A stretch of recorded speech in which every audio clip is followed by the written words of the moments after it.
Before we begin, tell me, have you ever paused in the middle of your day and listened to the silence around you? Go on, I'll wait. Make yourself comfortable. And if you enjoy mysteries that unfold slowly, with secrets tucked behind polite smiles, do consider liking and subscribing. After all, every mystery deserves a witness. Now, let me take you to the quiet village of St. Aldwyn, where ivy climbs old stone walls and nothing louder than church bells disturbs the air. It was there that a nun began to whisper, soft, urgent words no one understood, until it was too late. Part 1. The Nun Who Whispered. There are certain villages in England that seem to exist outside of time, places where the hedgerows are always neatly trimmed, where the church clock runs a minute slow, and where everyone knows precisely how much sugar their neighbour takes in tea. St. Aldwyn was such a village. It lay cupped between gentle green hills, with a narrow stream wandering lazily past its stone cottages. The heart of the village was the parish church of St. Luke's, and just beyond it, set slightly apart as though in modest withdrawal from the world, stood the convent of the Sacred Veil. The convent had been there for nearly a century. Its grey stone walls were softened by ivy, and in spring, white roses climbed trellises beneath the tall, arched windows. The sisters were known for their discretion and their excellent blackberry preserves. They were quiet women, devoted to prayer and service, and if they harboured secrets, they did so with admirable efficiency. Miss Jane Marple had come to St. Aldwyn for what she described as a small rest. Her doctor had insisted upon country air, and her nephew Raymond had declared London positively suffocating with noise and modern ideas. Thus, Miss Marple found herself installed in a modest room at the Blue Boar Inn, with a view of the green and a clear vantage point of village life. She had been there precisely 4 days when the whispering began. It was Mrs. Pettigrew, the baker's wife, who first mentioned it. She arrived at the inn in a fluster one morning, flour still dusting her sleeves. "I don't hold with gossip, Miss Marple," she began, an announcement which invariably suggested the opposite. "But Sister Agnes has been saying the most unsettling things." Miss Marple looked up from her knitting. "Indeed." "She's been whispering," Mrs. Pettigrew said, lowering her voice as though the very walls might lean closer. "After evening prayers, in the chapel. Young Thomas Bell heard her when he was delivering candles, said she kept repeating, 'It will come to light, it cannot stay buried,' over and over again." Miss Marple's needles paused delicately. "That does sound rather dramatic." Mrs. Pettigrew sniffed. Sister Agnes was always peculiar, kept to herself more than the others, hardly spoke unless spoken to. And now this. "People often speak most when they feel they have little time left," Miss Marple murmured. "Time left?" Mrs. Pettigrew blinked, but Miss Marple merely smiled and resumed her knitting. Sister Agnes had lived at the convent for over 30 years. She was a tall, narrow woman, with a face like folded parchment and eyes that seemed perpetually fixed on something just beyond the visible world. The other sisters regarded her with a mixture of affection and unease. She was devout, unquestionably so, but there was an intensity about her that unsettled those of gentler disposition. 3 nights after Mrs. Pettigrew's visit to the inn, the bells of St. Luke's rang at an unusual hour. Miss Marple, who had never been a particularly heavy sleeper, heard them at once. By morning, the news had spread like spilled ink. Sister Agnes was dead. She had been found in the small stone chapel within the convent grounds, kneeling beside the pew where she so often prayed. Her hands were folded, her head bowed. To all appearances, it was a peaceful passing. "Heart failure," declared Dr. Haydock after a brisk examination. She was not young. The villagers nodded. It was the sort of explanation that fit comfortably into their understanding of things. But there were details, small ones that did not sit so easily. "She was whispering again," said Sister Margaret in a trembling voice when Miss Marple paid a condolence call later that afternoon. "I heard her. I went to ask if she required assistance, but she did not seem to see me. She kept saying, 'The child knows, the child has always known.'" Miss Marple's eyes sharpened almost imperceptibly. "The child?" she repeated gently. "Yes." Sister Margaret clasped her rosary tightly. "There are no children at the convent." How often, Miss Marple reflected, did people assume that because something was unseen, it did not exist? The funeral was held beneath a sky the colour of unpolished silver. Villagers gathered respectfully, hats in hand, expressions suitably solemn. The sisters stood together like a row of dark candles. Miss Marple observed them all. Sister Margaret, pale and sincere. Sister Beatrice, whose lips were pressed so tightly they seemed almost to vanish. Mother Superior Helena, dignified and composed, though her fingers moved restlessly along the beads of her rosary. And then there was Mr. Edward Langley. He stood slightly apart from the others, near the yew tree. Tall, impeccably dressed, his city tailoring setting him apart from the country mourners. He had arrived 2 days before Sister Agnes's death, stating he was researching ecclesiastical architecture, an unusual hobby perhaps, but not impossible. Miss Marple had lived long enough to know that strangers rarely appeared in small villages without reason. As the coffin was lowered into the earth, a breeze stirred the trees. It carried with it a sound, faint, almost imagined, a whisper. Miss Marple did not believe in ghosts. She believed in human nature, which was infinitely more persistent. That evening, as she sat by the fire at the Blue Boar, she turned over the fragments in her mind.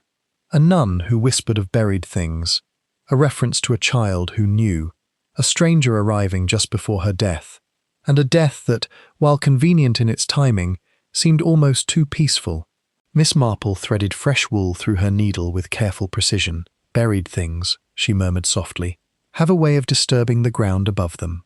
Outside, the village of St. Aldwyn settled into uneasy sleep. The convent windows glowed faintly against the dark hillside, their light steady but subdued.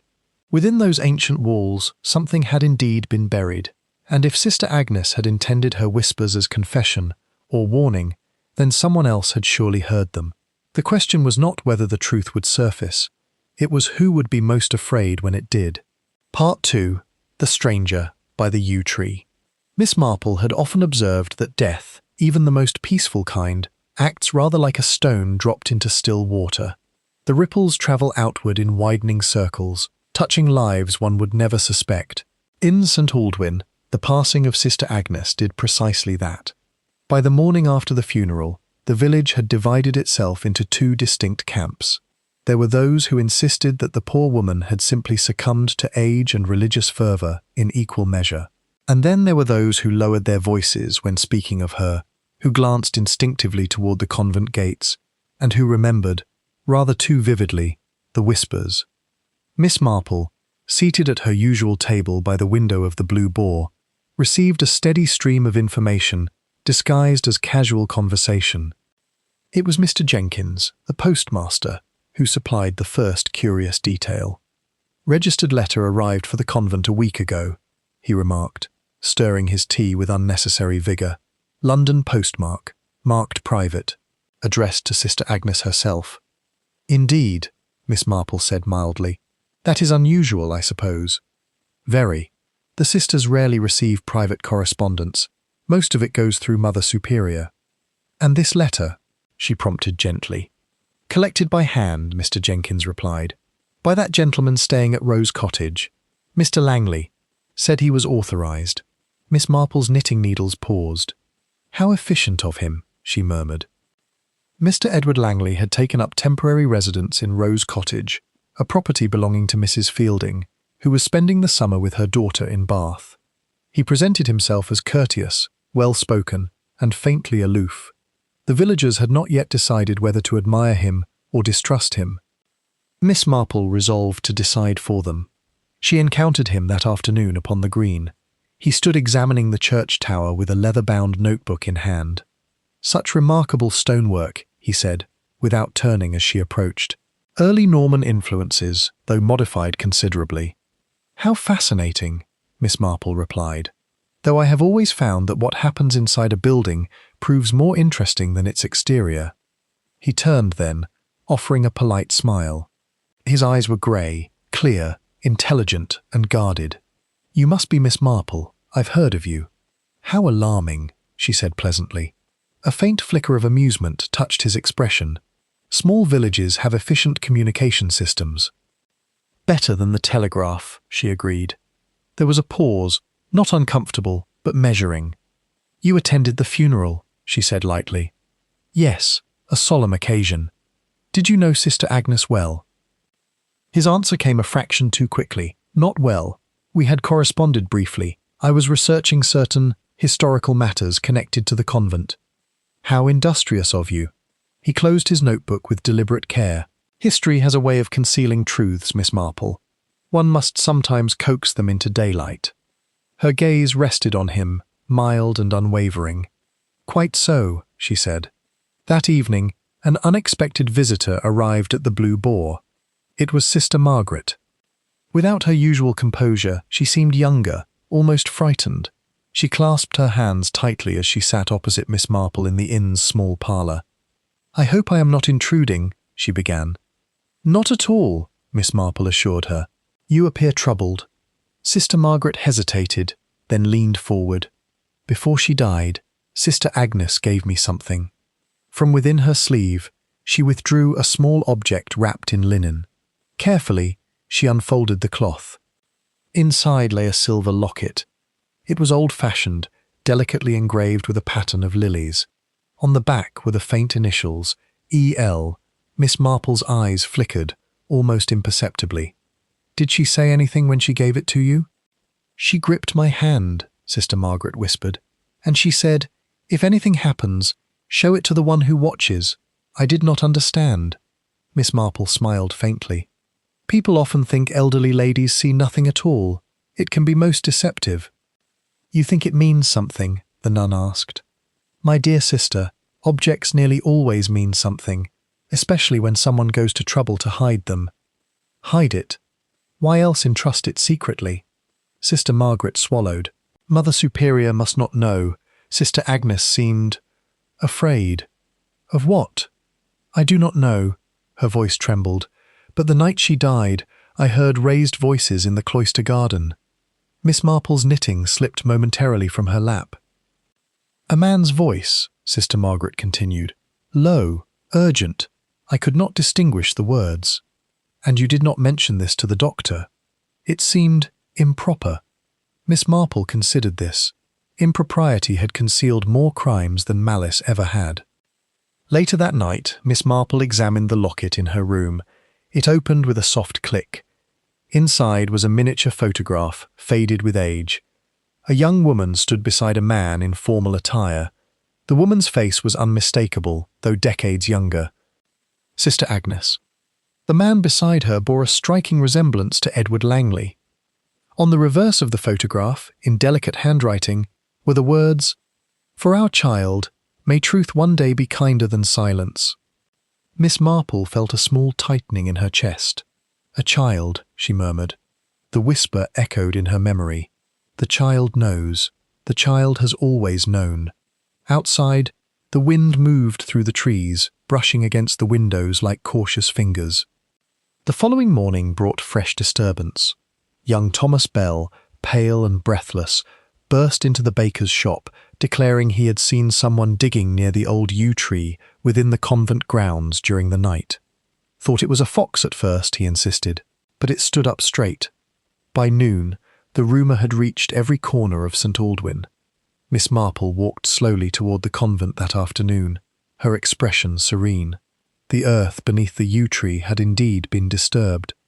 Only slightly, but enough for a careful observer. Mother Superior stood nearby, her face composed yet strained. "A regrettable incident," she said crisply. "Probably boys." "Undoubtedly," Miss Marple replied, though boys rarely tidy their work so neatly. The older woman's gaze sharpened. "You imply something?" "Not at all," Miss Marple said gently. "Merely that someone seems anxious." "About what?" Miss Marple looked toward the convent walls, ancient and steadfast. "About what might come to light." From the corner of her eye, she saw him, Edward Langley, watching from the gate. His expression was no longer merely guarded. It was fearful. And fear, Miss Marple knew, was far more revealing than grief. Part 3. What lies beneath Miss Marple had long maintained that the English countryside, for all its charm, was particularly adept at disguising unrest. A trimmed hedge could conceal a broken fence. A polite smile could conceal resentment of 20 years' standing. And a convent wall, thick, ancient, devout, could conceal almost anything at all. The disturbed patch of earth beneath the yew tree drew attention precisely because it had been so carefully managed. The soil had been replaced, pressed flat, and even brushed with fallen needles in a gesture of almost tender neatness. It was the tidiness of it that struck Miss Marple most forcibly. Guilt, she reflected, often had a housekeeping instinct. By late afternoon, Dr. Haydock and the village constable, Mr. Pritchard, had examined the spot. They declared there was insufficient reason to dig further. Likely boys playing at treasure, Pritchard said comfortably, or an animal. Animals rarely restore the ground so conscientiously, Miss Marple observed. The constable chuckled politely, as one humours a favourite aunt. Miss Marple did not argue. She merely waited. It was Sister Beatrice who faltered first. Unlike Sister Margaret, who possessed a transparent sincerity, Sister Beatrice had an air of watchfulness about her. She was a woman of middle years, with sharp features and clever hands. Those hands trembled noticeably when Miss Marple encountered her alone in the convent's modest library the following morning. "You are fond of books?" Miss Marple asked lightly, glancing at the shelves. "They are companions," Sister Beatrice replied. "Unlike people," Miss Marple said gently. A faint flush crept into the nun's pale cheeks. "You think poorly of us," she said abruptly. "My dear sister, I think nothing of the sort. I merely observe." "And what do you observe?" That Sister Agnes was troubled, that she believed something long hidden ought to be revealed, and that her death has brought unease rather than peace. The nun's composure wavered. "She should have left it buried," Sister Beatrice whispered. Miss Marple's gaze sharpened. "Buried things have roots, sister. They do not remain dormant forever." There was a long silence. Then, as though compelled by an invisible pressure, Sister Beatrice spoke. "Before she came here, Sister Agnes was not Sister Agnes." Miss Marple nodded slightly. "I had suspected as much. Her name was Eleanor Langley." The name seemed to hang in the narrow room like incense. "She came to the convent 30 years ago," Sister Beatrice continued, her voice low. "Alone, with a newborn child." Miss Marple felt the faintest tightening in her throat. "The child," she asked softly, "was taken away. By whom?" "By his father." Miss Marple thought of the silver locket, the initials, the photograph inscribed with hope and sorrow. "Edward Langley," she said quietly. Sister Beatrice closed her eyes. "He is Eleanor's son." The truth, once spoken, seemed almost painfully simple. Eleanor Langley had fallen in love. Whether foolishly or sincerely was irrelevant now. The father of her child had been a married man of position.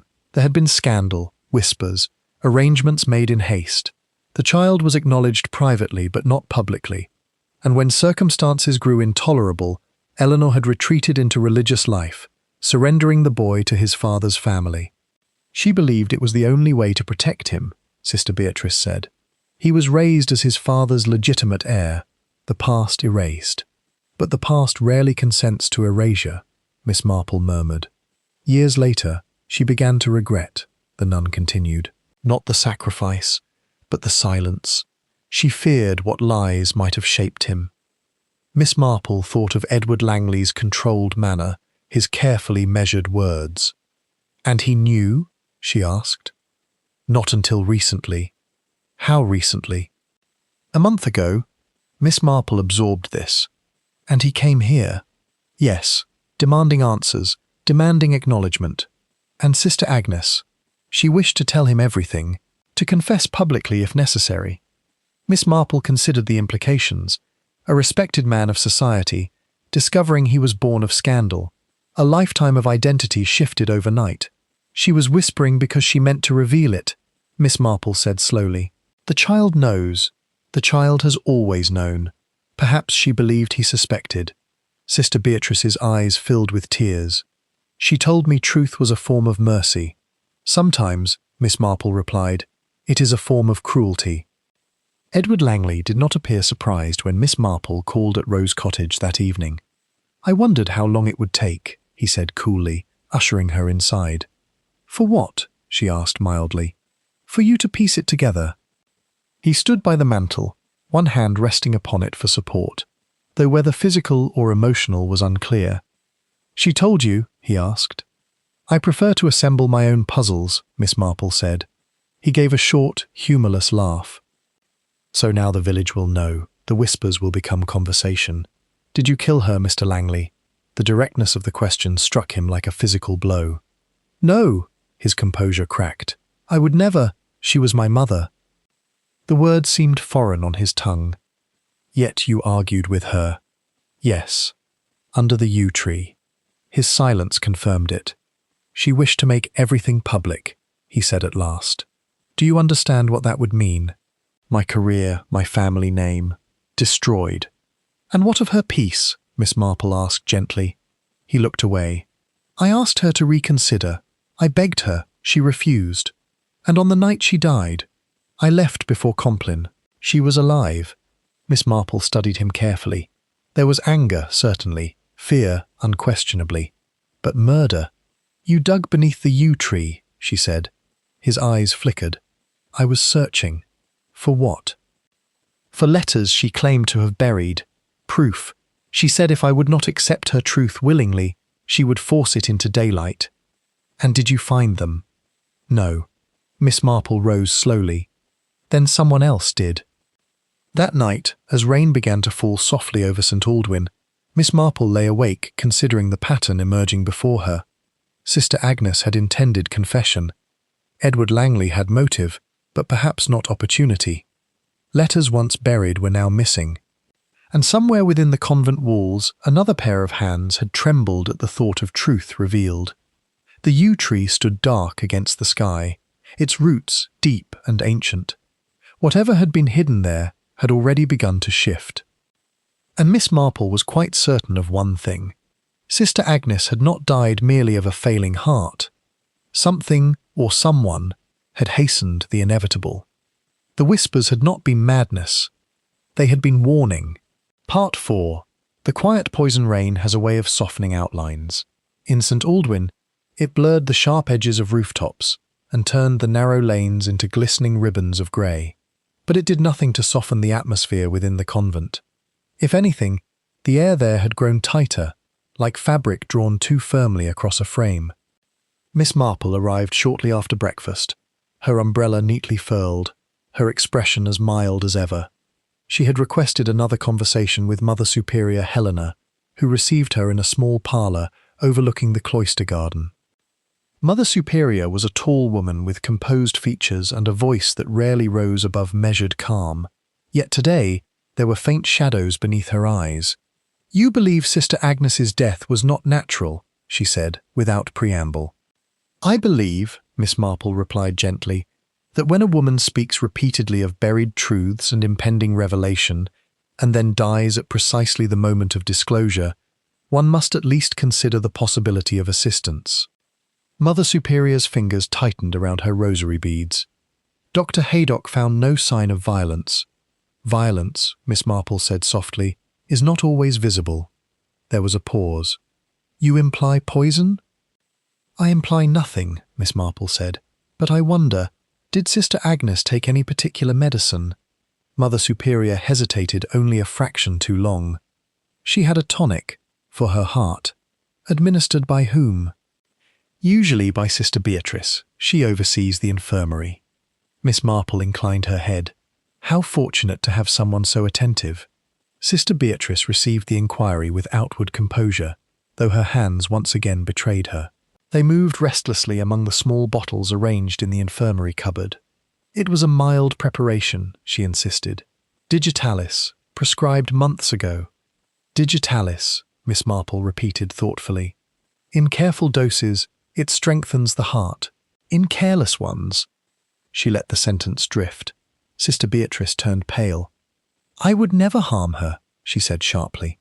"My dear sister, I have accused no one." Miss Marple's gaze travelled to the row of bottles. Most were neatly labelled. One, however, bore a label slightly askew. "Has anything been misplaced?" she asked. "No." "Nothing altered?" "No." Yet the denial came too swiftly. Dr. Haydock, when approached later that afternoon, appeared troubled. "You think I missed something?" he asked. "I think," Miss Marple replied carefully, "that you examined an elderly woman presumed to have died of heart failure. You were not expecting foul play. He frowned. Digitalis can accumulate in the system if improperly administered. Precisely. But why? He demanded. If the son wished to silence her, there are easier methods. Perhaps the son did not, Miss Marple said quietly. The doctor stared at her. You suspect someone within the convent. I suspect, she corrected gently, that human nature is remarkably consistent. Fear of scandal, fear of upheaval, these can be powerful motivators. Dr. Haydock exhaled slowly. I can request a more thorough examination, quietly. That would be wise. By evening the rain had ceased. The convent garden glistened under a pale wash of sunset. Miss Marple walked slowly along the gravel path, her thoughts orderly despite their gravity. Sister Margaret approached hesitantly. You look troubled, the younger nun said. Only thoughtful, Miss Marple replied. Sister Beatrice has been most distressed, Margaret added. She says people are whispering. Whispers, Miss Marple said softly, are rarely born without cause. Margaret lowered her voice. There is something else. Yes? The night before she died, Sister Agnes argued not only with Mr. Langley, but with Mother Superior. Miss Marple stopped walking. Over what? I did not hear clearly, only that Sister Agnes said, You have no right to decide this for him. Miss Marple's eyes sharpened. No right, she repeated. Mother Superior Helena had led the convent for nearly 15 years. Under her guidance, it had flourished modestly but respectably. Donations arrived regularly, many from prominent benefactors, including, Miss Marple suspected, the Langley family. If Edward Langley's legitimacy were questioned, if it became known he was born before marriage, the son of scandal rather than propriety, what then of those carefully maintained connections? A convent, Miss Marple knew, survived not only on faith but on funding. She requested another audience. You are persistent, Mother Superior observed coolly. Only thorough. Miss Marple did not sit this time. You were aware of Sister Agnes's intention to reveal the truth, she said. Yes. You opposed it. I believed it unnecessary cruelty. To whom? To Mr. Langley. To this convent. To yourself, Miss Marple asked quietly. A flicker of anger crossed the older woman's face. You suggest selfishness. I suggest self-preservation. Silence stretched between them. At our last discussion, Miss Marple continued gently, Sister Agnes declared you had no right to decide. What decision was that? Mother Superior's composure thinned. She wished to publish a letter, a written confession. She intended to send copies beyond this village. And you objected. I forbade it. You forbade a dying woman to speak truth? I forbade unnecessary destruction, Mother Superior snapped, then immediately regained control. You do not understand what scandal does to institutions like ours. Miss Marple regarded her steadily. Oh, I understand perfectly. The doctor's message arrived just before nightfall. A note delivered discreetly to the Blue Boar. Elevated concentration of digitalis confirmed. Unlikely accidental. Miss Marple folded the paper with care. So, Sister Agnes had not merely succumbed to a frail heart. Her heart had been persuaded to fail. The question now narrowed itself. Who had administered the fatal dose? Sister Beatrice, with trembling hands and access to the medicine. Mother Superior, with motive to protect the convent's reputation. Or someone else entirely. Miss Marple returned in memory to the locket, the buried letters, the disturbed earth beneath the yew tree. If the letters were missing, someone had found them before Edward Langley's search. Someone within the convent grounds. Someone who knew precisely what their revelation would mean. That night, a faint light burned late in the infirmary window. Miss Marple, unable to resist observation, took a slow walk along the lane.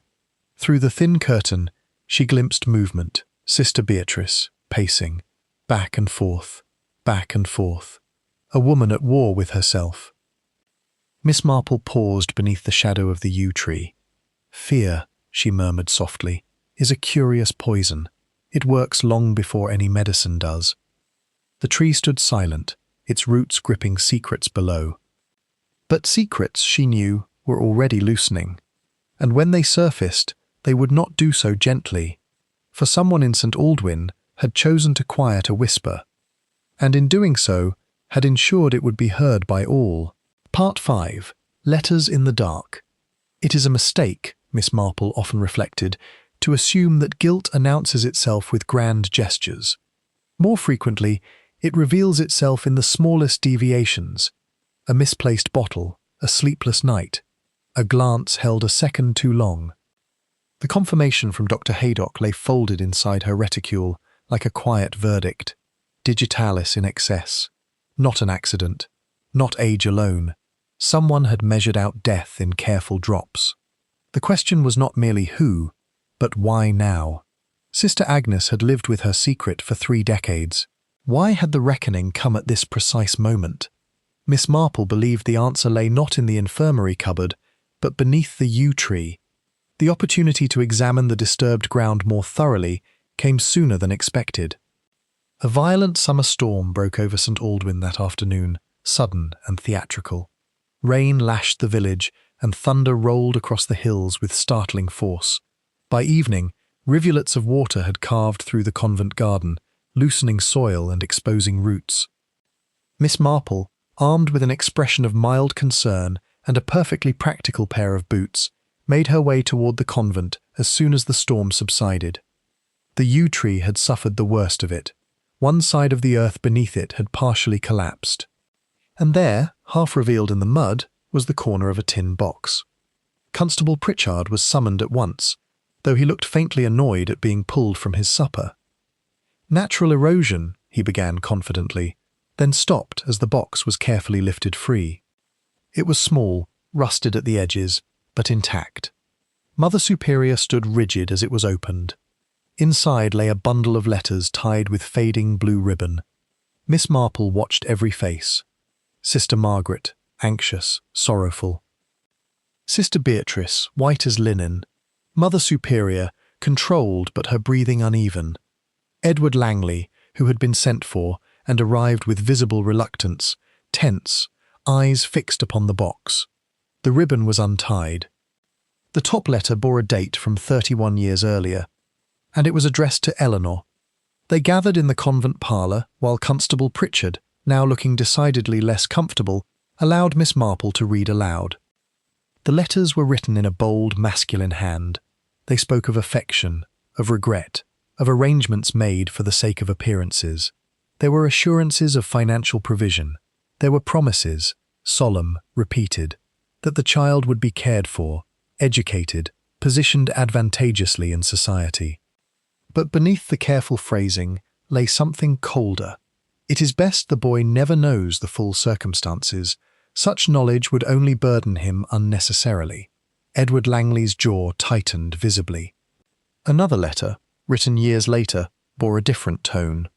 He asks questions. I have told him what is suitable. Eleanor, you must not attempt contact. It would undo everything. The final letter was never sent. Its envelope remained unsealed. It was written in Sister Agnes's own hand. He has the right to know who he is. Silence is not protection, it is imprisonment. The room seemed to shrink around them. Constable Pritchard cleared his throat. Well, that settles the matter of the digging at least. Does it? Miss Marple asked quietly. All eyes turned to her.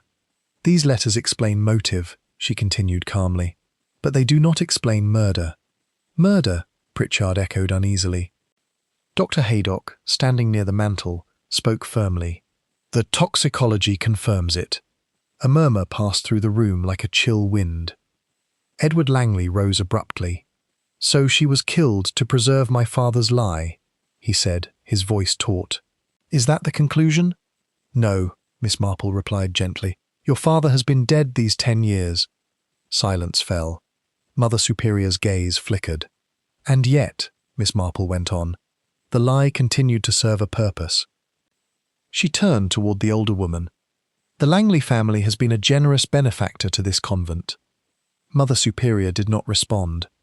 Annual donations, Miss Marple continued mildly. Substantial ones, earmarked for expansion, renovations, scholarships. Edward looked startled. I was unaware of that. I imagine you were, Miss Marple said kindly.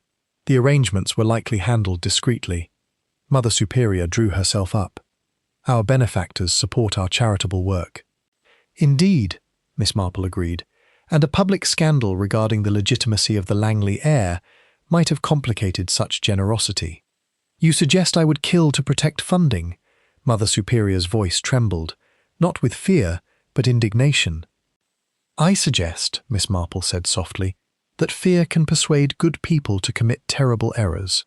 Sister Margaret gasped faintly, but Sister Beatrice made a sudden, broken sound. No, she whispered. All heads turned. It is often the quietest person in the room whose conscience proves most fragile. Sister Beatrice sank into a chair, her composure finally shattered. I only meant to calm her, she said through tears.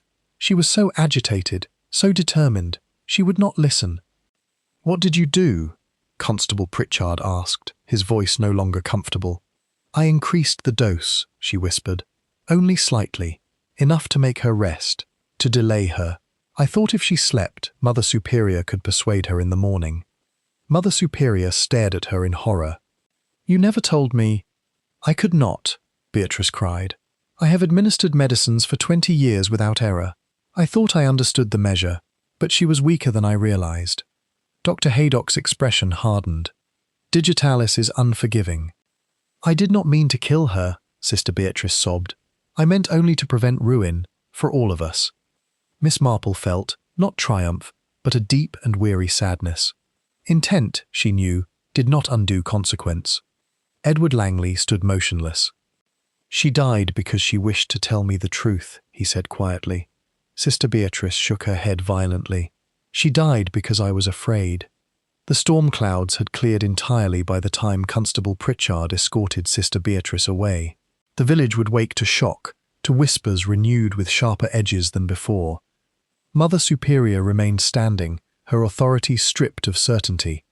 I would have found another way, she murmured. Perhaps, Miss Marple said gently, but fear rarely waits for better solutions. Edward approached the window, looking out toward the yew tree. She wanted me to know, he said, and now I do. Miss Marple joined him. The truth, she said softly, is seldom kind, but it is rarely as destructive as we imagine.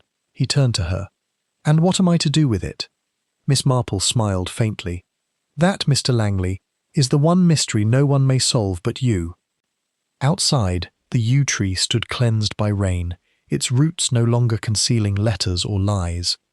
The whispers had ended, but their echo would linger, reminding St. Aldwyn that silence, however well-intentioned, can carry a cost far greater than truth. Part 6. The Weight of Truth. In villages such as St. Aldwyn, news does not travel, it settles. It lingers in doorways, drifts through open windows, and clings to the air long after the original words have been spoken. By the following morning, Sister Beatrice's confession had woven itself into every corner of the parish. Some spoke of tragedy, others of scandal. A few, more severe in their judgments, used the word murder with grim satisfaction. Miss Marple, seated once again by the window of the Blue Boar, observed the subtle rearrangement of loyalties. Pity for Sister Agnes had deepened. Sympathy for Sister Beatrice flickered uncertainly. Suspicion, once scattered, had now settled into something heavier and more defined. And yet, Miss Marple was not entirely at ease. Confessions, she knew, could be accurate. They could also be incomplete. Dr. Haydock joined her that afternoon, his expression thoughtful rather than triumphant. It's a straightforward case, he said, though without conviction. She administered too much digitalis, whether through panic or miscalculation, hardly matters legally. No, Miss Marple agreed. Legally, perhaps not. He studied her. You're not satisfied. I am rarely satisfied with neatness, she replied gently. Life is seldom so accommodating. He sighed. She had access. She admitted it. The dosage was excessive. Yes. And motive?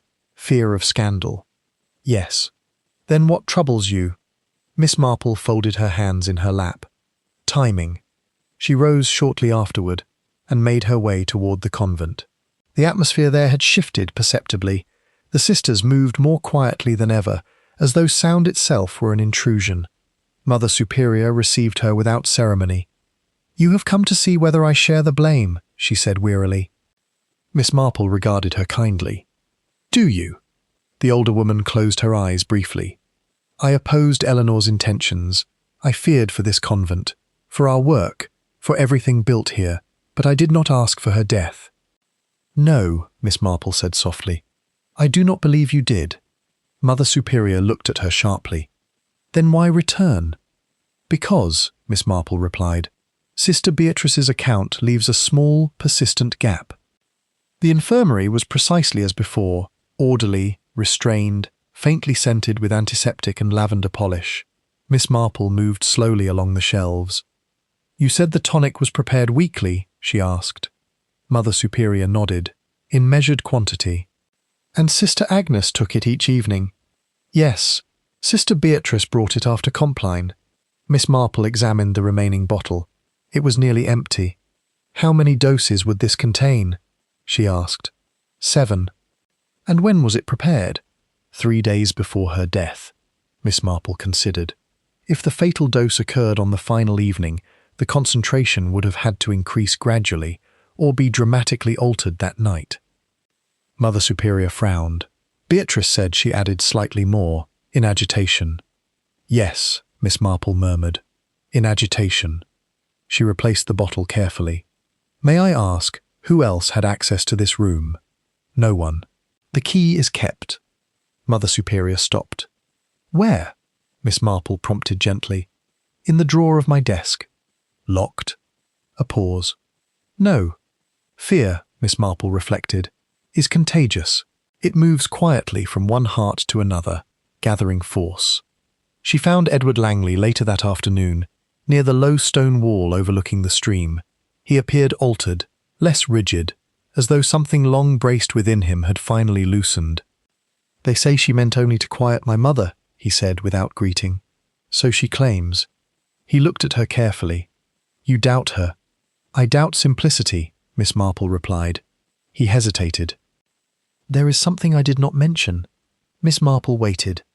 "The night my mother died, after our argument, I returned." Her eyes sharpened slightly. "Returned?" "Yes, I was unsettled. I thought perhaps I might speak more gently, but the chapel was empty. I saw a light in the infirmary." "At what hour?" "Close to midnight." "And?" "I assumed it was Sister Beatrice, or one of the others." Miss Marple's mind moved swiftly. "Did you enter?" "No. I had no wish to cause further distress." He looked troubled. "I heard voices earlier that evening," he added. "Not only my mother and the Mother Superior. Another voice, sharper." "Whose?" "I cannot be certain." Miss Marple's thoughts returned to Sister Margaret. Young, devoted, earnest, and deeply attached to Sister Agnes. She sought her out in the chapel, where the younger nun knelt alone. "You were very fond of her," Miss Marple said gently. "Yes." "You wished her truth known." "Yes," Margaret whispered. "And yet you said nothing when Sister Beatrice confessed." Margaret looked up, startled. "What could I say?" "Perhaps," Miss Marple suggested softly, "that you were in the infirmary that night." Colour drained from Margaret's face. Only briefly." "At midnight?" Tears welled in her eyes. "I was worried. She seemed so frail after the argument. I went to see if she rested." "And did she?" "She was asleep." "Did you touch the medicine?" "No." The denial came swiftly, but with a tremor. Miss Marple's gaze remained kind but unyielding. "You loved her," she said, "and you believed the truth would free her." "Yes." "But what if she lost courage? What if she allowed herself to be persuaded into silence once more?" Margaret shook her head violently. "She would not." "Are you certain?" Silence. A terrible, dawning silence. It came to Miss Marple then, not as revelation, but as alignment.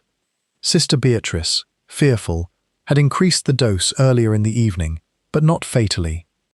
Sister Margaret, convinced that Sister Agnes must not be silenced again, had later entered the infirmary, believing perhaps that a stronger dose would ensure her beloved mentor's frailty and thus force delay of opposition.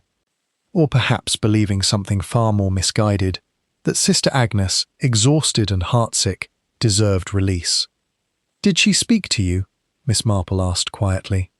Margaret's tears fell freely now.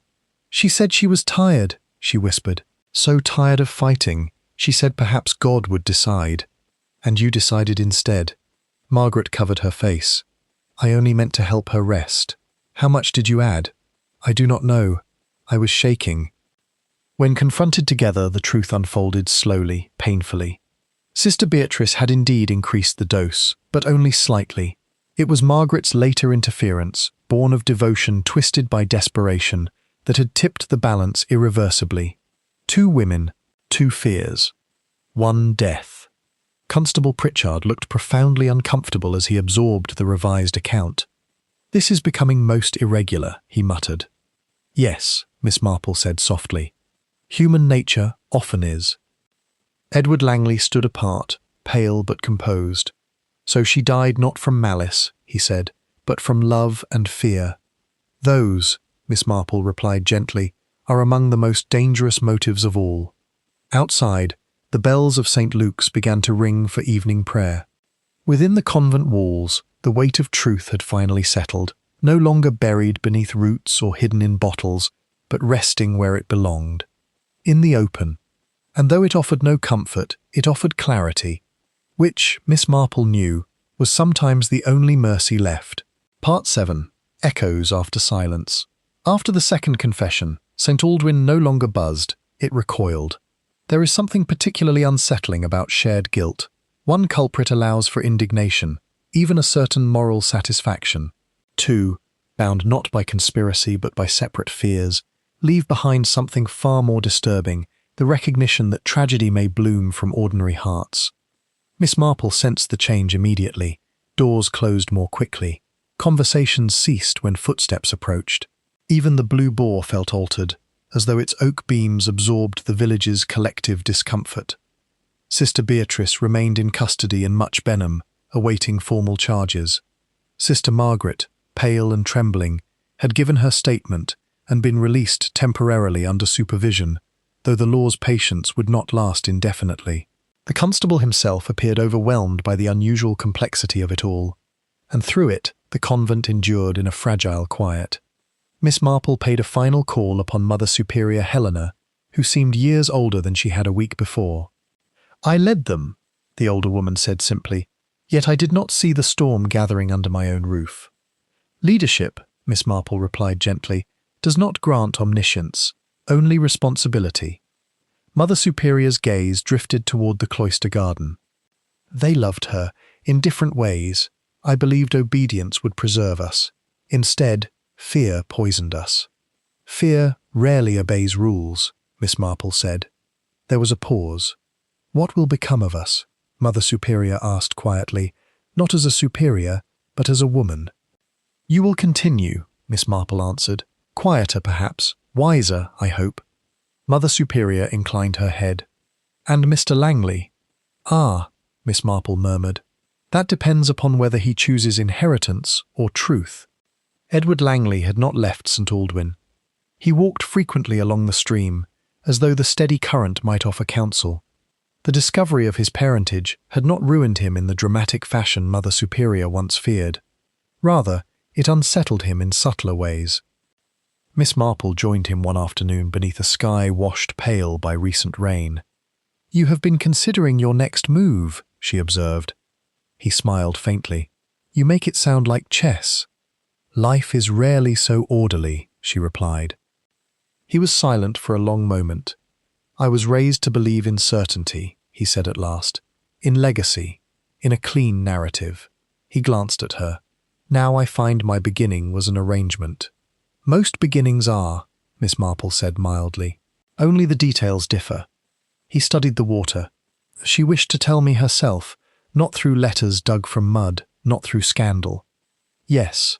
And I resisted her." "You feared loss," Miss Marple said gently. "I feared humiliation." She nodded. "The two are often confused." He drew a slow breath. "I have decided something."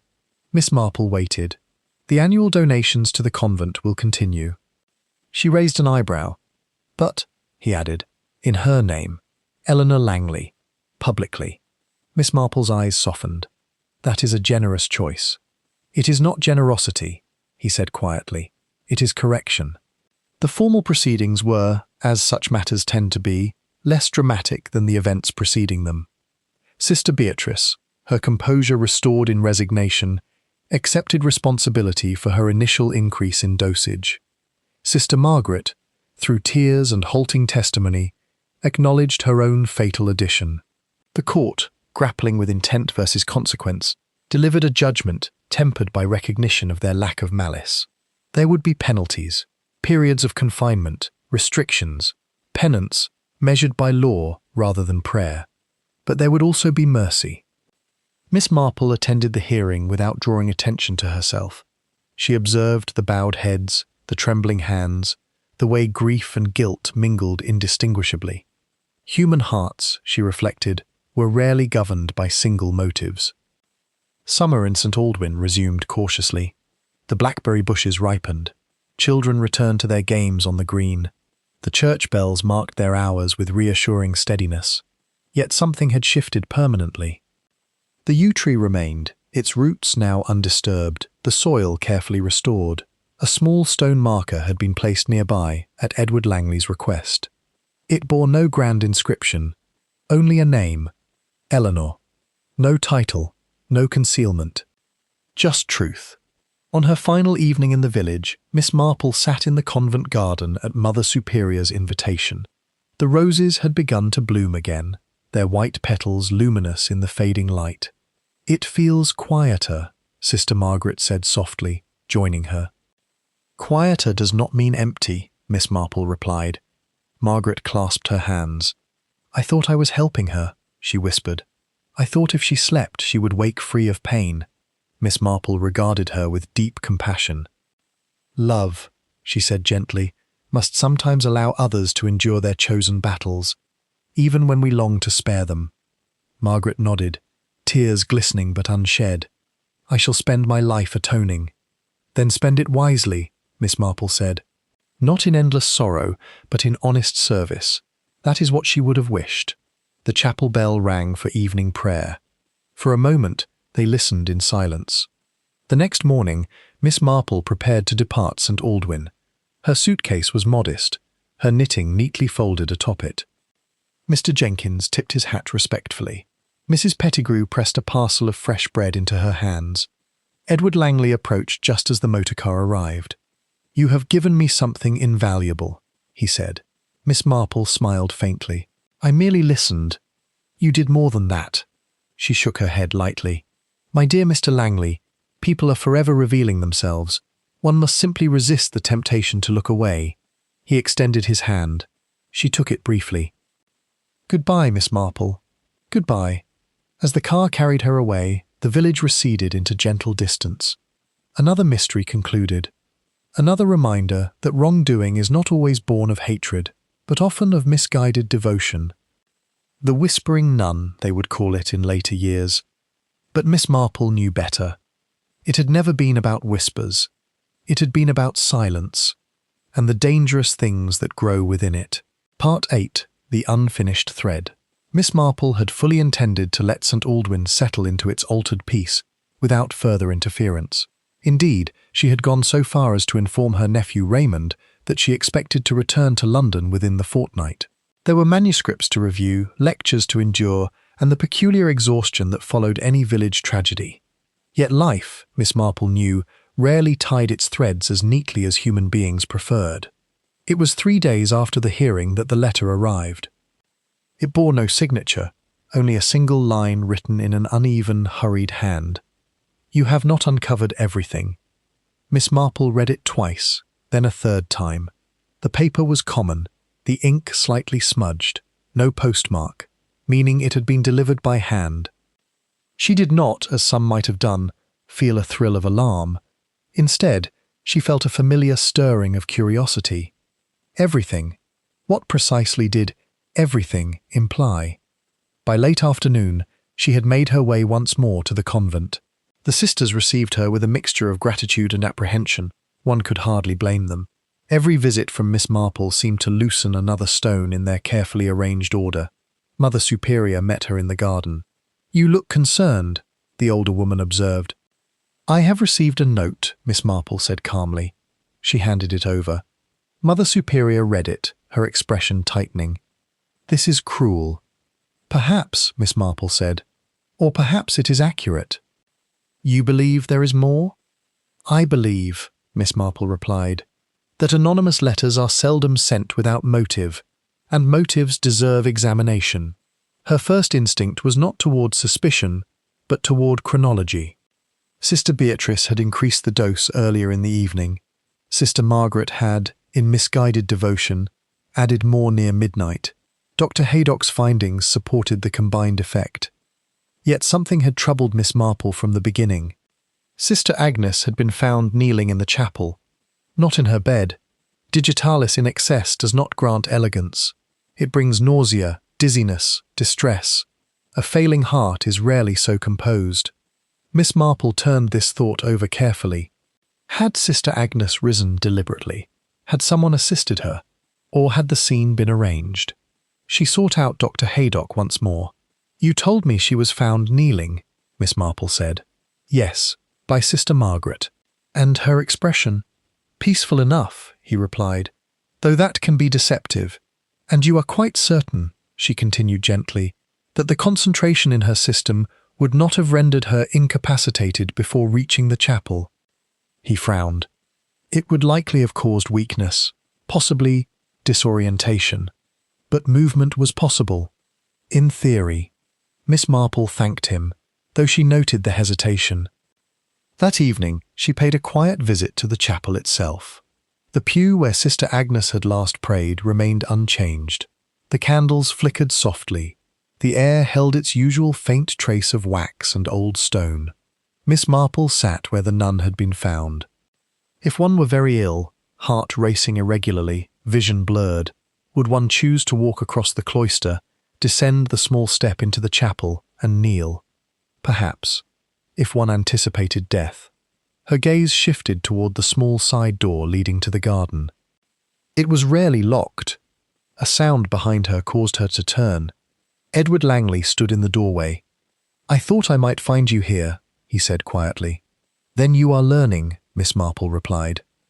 He smiled faintly, but his expression remained serious. "I received something as well." From his coat pocket he withdrew a folded sheet. "She did not die by accident alone." Miss Marple absorbed this without visible reaction. "Also unsigned?" "Yes." "Delivered?" "Left at Rose Cottage." They regarded one another in thoughtful silence. "It seems," Edward said slowly, "that someone wishes to prolong this." "Or to correct it," Miss Marple murmured. "There is," Miss Marple reflected, "a particular quality to lies told for protection. They are careful, restrained, often partial. But lies told from shame have a different texture entirely. They tremble." She requested to speak once more with Sister Margaret. The young nun appeared exhausted, yet oddly resolute. "You believe I have hidden something else," Margaret said quietly. "I believe," Miss Marple answered, "that guilt sometimes rearranges memory." Margaret clasped her hands. "I told you everything. You told me you entered the infirmary," Miss Marple continued gently. "That you increased the dose, that you wished her to rest." "Yes." "And afterward?" Margaret blinked. "I returned to my room. Directly. A flicker." "No," Margaret admitted. "I went to the chapel first." "Why?" "I wished to pray. For forgiveness. For clarity." Miss Marple waited. "She was not there," Margaret whispered. Miss Marple felt a subtle shift within her thoughts. Not there?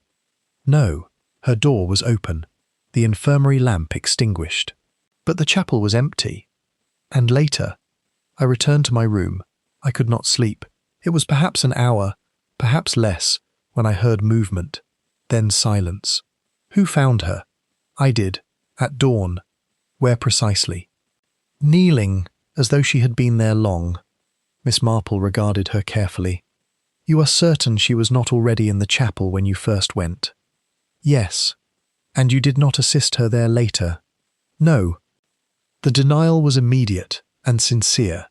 Miss Marple rose slowly. Then someone else did. The words hung in the quiet air. If Sister Agnes had not been in the chapel at midnight, yet was found there at dawn, who had moved her? And why? Edward, when informed, grew pale.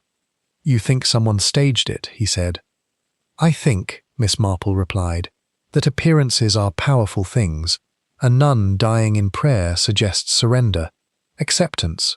It quiets suspicion. But who would benefit from that? Miss Marple's gaze drifted toward the garden, toward the window of Mother Superior's office. Someone, she said softly, who needed the death to appear inevitable. The annual donations, the fragile reputation, the fear of scandal spreading beyond control. If Sister Agnes were seen to have collapsed peacefully in devotion, questions would be fewer. If she were discovered in distress in her bed, perhaps clutching at life, there would have been inquiry sooner. Miss Marple felt the unfinished thread tighten in her grasp. 2 women had added to the fatal dose.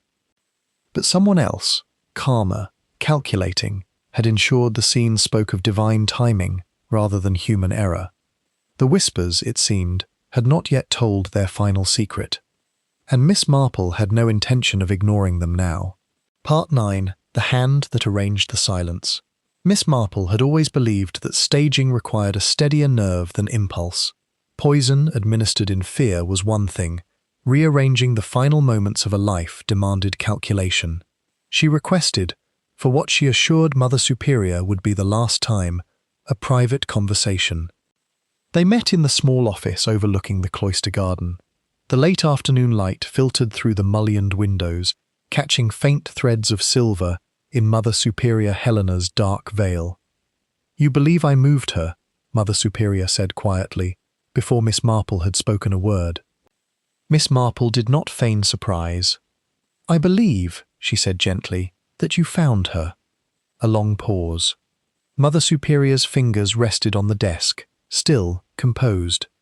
I went to check on her shortly before dawn, she said. Sister Margaret had seemed distressed the previous evening. I feared agitation. And you found? She was in her room, on the floor. The words were precise, controlled. Alive? Miss Marple asked softly.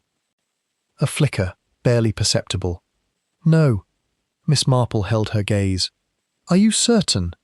The older woman's composure shifted, not breaking but tightening. She was breathing, she said at last, faintly, irregularly. And you summoned the doctor? It was too late, Mother Superior replied. That was not my question. Silence pressed between them. Outside, a blackbird called from the yew tree. I knew, Mother Superior continued slowly, what had happened. I had argued with her. Beatrice was anxious. Margaret overwrought. I saw at once that medicine had been misjudged. And you feared scandal. I feared destruction, she corrected sharply. Not merely for myself, for all of them, for the school, for the elderly women we house, for every charitable work sustained by our reputation.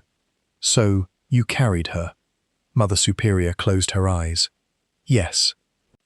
Miss Marple imagined the scene, the frail body lifted with surprising strength, the chapel door eased open, candles perhaps lit anew. You placed her kneeling, she said. I supported her there. I thought, the voice faltered for the first time, I thought if she were found in prayer, it would spare the others immediate suspicion.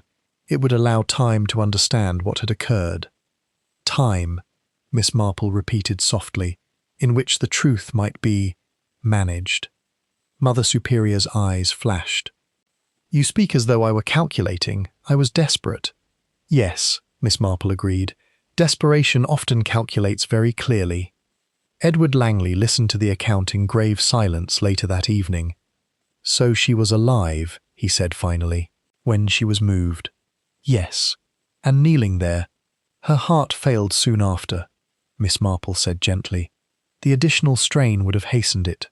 Edward turned away, his expression stricken. She died as she lived, he murmured bitterly, carried by others' decisions. Miss Marple did not contradict him.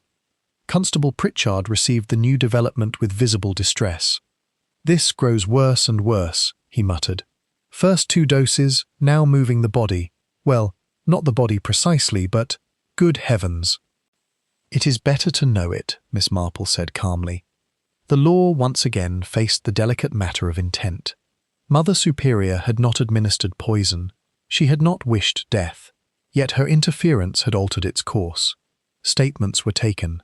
Clarifications made. Through it all, the village watched. It was Sister Margaret who wept most bitterly when the truth emerged. "She was alive," she whispered, "when I left her." "Yes," Miss Marple said softly. "And Mother carried her alone." "Yes." Margaret covered her face. "I wanted her free. And instead, Miss Marple interrupted gently, "many people acted from love, tangled in fear. That is rarely a simple knot." Sister Beatrice, informed through official channels, sent a single message back to the convent. "Tell Mother I forgive her." It was perhaps the most honest sentence spoken in weeks. The final inquiry concluded with sober acknowledgement of shared responsibility. Legal consequences would follow for each according to their actions, mitigated by circumstance, by absence of malice, by character long established before one catastrophic night. St. Aldwyn absorbed it as villages do, gradually, with repetition softening the shock. The stone beneath the yew tree remained undisturbed now, bearing only the name Eleanor. No title, no concealment. On her last walk through the cloister garden, Miss Marple paused beside Mother Superior. "You could have rung for help," she said quietly, not accusing, merely observing. "Yes. Why did you not?" Mother Superior's gaze rested on the chapel door. "Because in that moment," she said, "I believed I could still control the story." Miss Marple nodded. "And now?"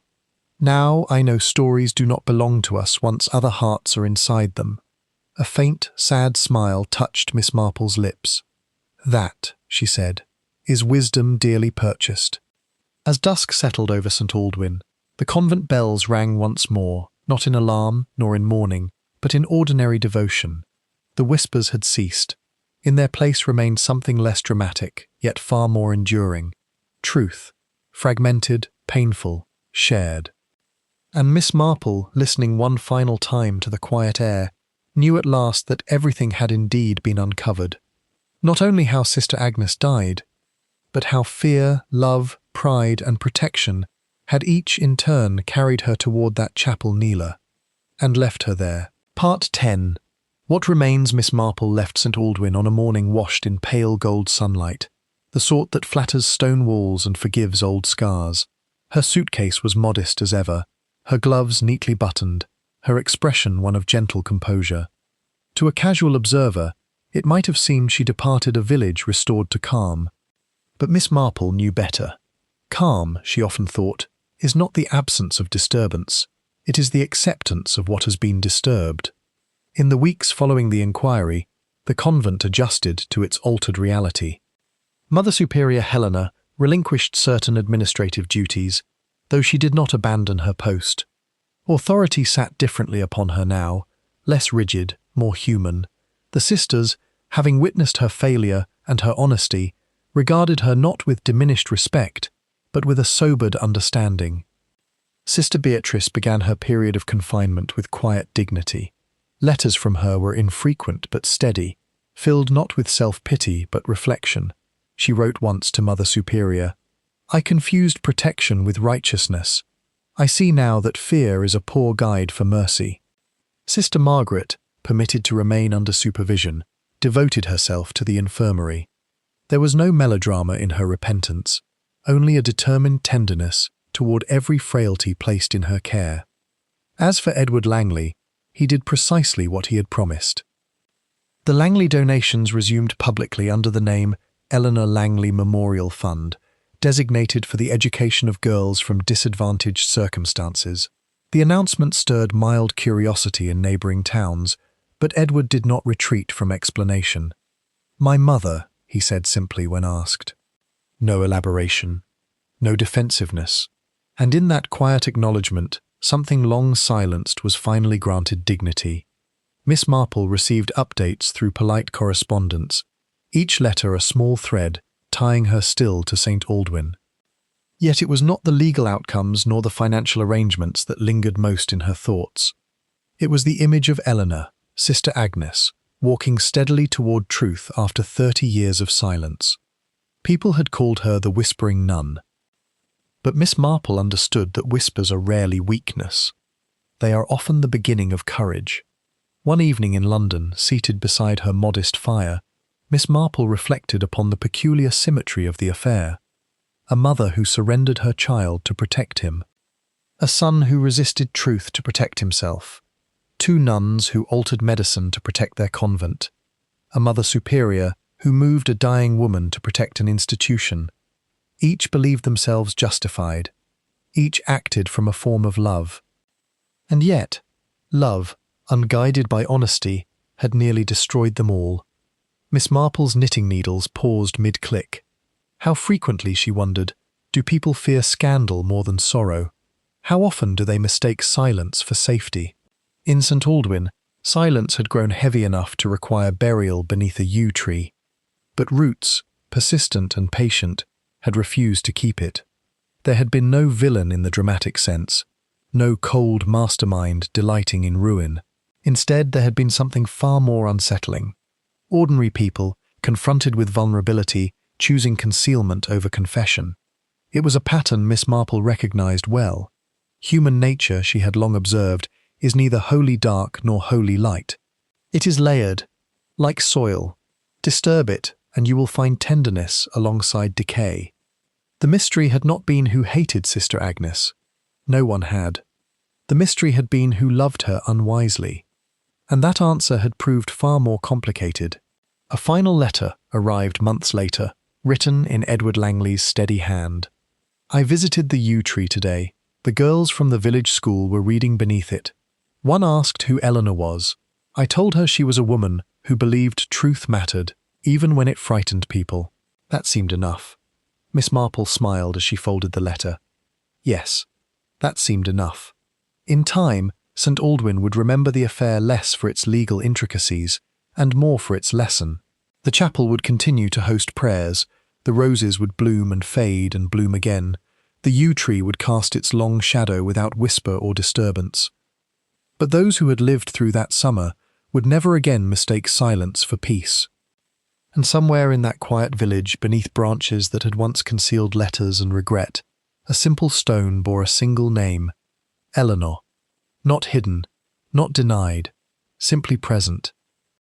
Miss Marple set aside her knitting and rose to draw the curtains against the evening chill. Another mystery concluded.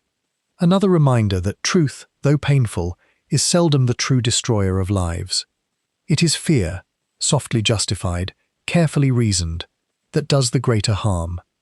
As the firelight flickered gently across the room, Miss Marple allowed herself a small, satisfied nod. The whispers had been heard, the silence had been broken, and what remained, at last, was something quieter still, understanding. Part 11. A Whisper That Endures. It might be thought that the story properly ended with Eleanor's name restored and justice, in its measured way, delivered. Yet villages, like memories, have long echoes, and Miss Marple, who never entirely abandoned a place in her thoughts, found that St. Aldwyn returned to her more often than she expected. Not as scandal, but as question. Nearly a year after that fateful summer, Miss Marple received an invitation written in Mother Superior Helena's careful hand. The convent schoolhouse, modest and long in need of repair, had been restored through the newly established Eleanor Langley Memorial Fund. A small dedication ceremony was to be held beneath the yew tree. Your presence, the letter read, would remind us that truth, though painful, was our salvation. Miss Marple, who disliked ceremony but appreciated sincerity, accepted. St. Aldwyn in spring bore little resemblance to the anxious village she had left. The hedgerows were bright with hawthorn blossom. Children's laughter travelled easily across the green. There were glances when she arrived, of course, curious, respectful, but they were no longer wary. Time had done its quiet work. Edward Langley stood near the yew tree, speaking with Dr. Haydock. He greeted Miss Marple warmly. "You see," he said, gesturing toward the freshly painted schoolhouse windows, "something good has grown." Yes, she replied softly. It often does, once the soil is properly turned. He smiled at that. The stone bearing Eleanor's name had been cleaned. Around it, small white flowers had been planted. Simple, unpretentious. No grand monument. Just remembrance. The ceremony itself was brief. Mother Superior spoke without flourish. We once believed silence would protect us, she said. We learned instead that honesty protects far more deeply. There was no mention of poison, no recounting of legal consequence. The village did not require repetition of sorrow. Instead, the focus rested upon education, opportunity, and the courage to speak truth kindly but clearly. When Edward stepped forward, he did not refer to inheritance or scandal. My mother believed that truth should not be buried, he said simply. May this place teach others the same. Applause followed, not enthusiastic but sincere. Miss Marple observed the faces around her. They had changed. Softer in some places, stronger in others. Afterward, she found herself walking alone toward the stream where she and Edward had once spoken of humiliation and legacy. Sister Margaret approached hesitantly. She looked older, not in years, but in understanding. I wanted to thank you, Margaret said quietly. For what, my dear? For refusing to accept the simplest explanation. Miss Marple smiled faintly. Simplicity, she said, is often only the first layer. Margaret clasped her hands. I think of that night still, as you likely always will. But I no longer think only of my mistake, Margaret continued. I think of her courage. It steadies me. Miss Marple regarded her with approval. That is the proper order of remembrance. Before departing once more, Miss Marple paid a final visit to the chapel. It was empty, sunlight filtering gently through coloured glass. She sat briefly in the same pew where Sister Agnes had once knelt. There was no chill now, no sense of disturbance, only quiet. Yet Miss Marple knew that quiet was different from silence. Silence had once concealed fear within these walls. Now the quiet felt earned, transparent. She rose and touched the edge of the pew lightly. How very human we are, she murmured. For in the end, that had been the true heart of the mystery. Not malice, not greed, but human frailty, love tangled with pride, devotion clouded by fear. It was easy to condemn such weakness, harder to recognize it in oneself. As the motorcar carried her away from St. Aldwyn for the second, and this time final departure, Miss Marple allowed her thoughts to settle. The Whispering Nun. It had been an apt name, though not for the reasons first imagined. Eleanor's whispers had not been supernatural warnings drifting through cloisters. They had been the quiet insistence of conscience.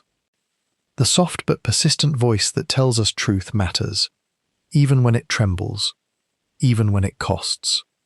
Miss Marple folded her gloved hands in her lap and watched the countryside pass in gentle rhythm. Mysteries, she reflected, do not always end with the exposure of a culprit. Sometimes they end with restoration, with a name spoken openly, with fear acknowledged rather than obeyed. And sometimes, most blessedly, they end with a whisper finally heard. Part 12. The Last Quiet Truth. Years passed as they always do, quietly and without ceremony. St. Aldwyn did not become famous for its tragedy. No pamphlets were printed. No lurid accounts circulated beyond neighbouring towns. The affair of the Whispering Nun settled into local memory, not as scandal, but as caution.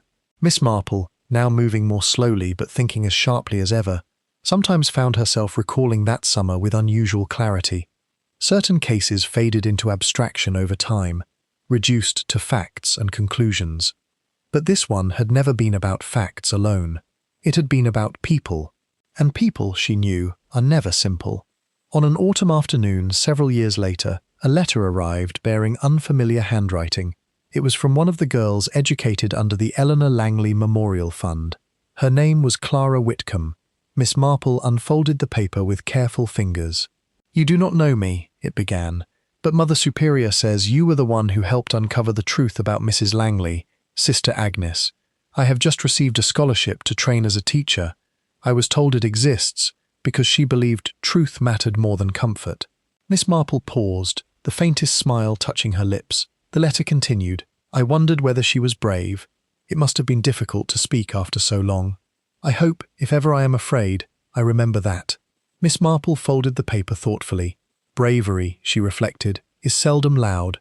It does not announce itself with grand gestures. Often, it is simply the refusal to remain silent one more day.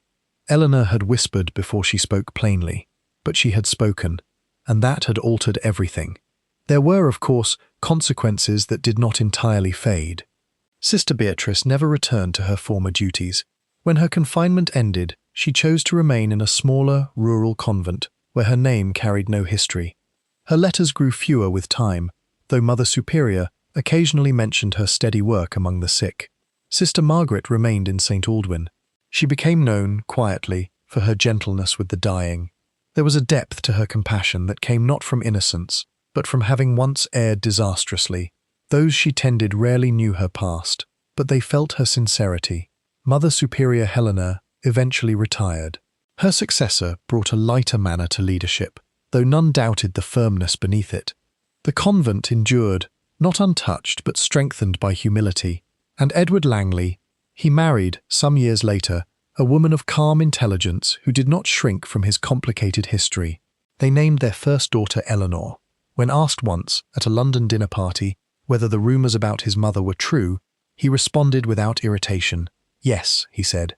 She was a woman who refused to let silence define her. The subject changed quickly after that. There was something in his tone that discouraged gossip. Miss Marple sometimes wondered what might have happened had the letters remained buried beneath the yew tree. Had Sister Agnes surrendered her resolve? Had fear prevailed unchallenged?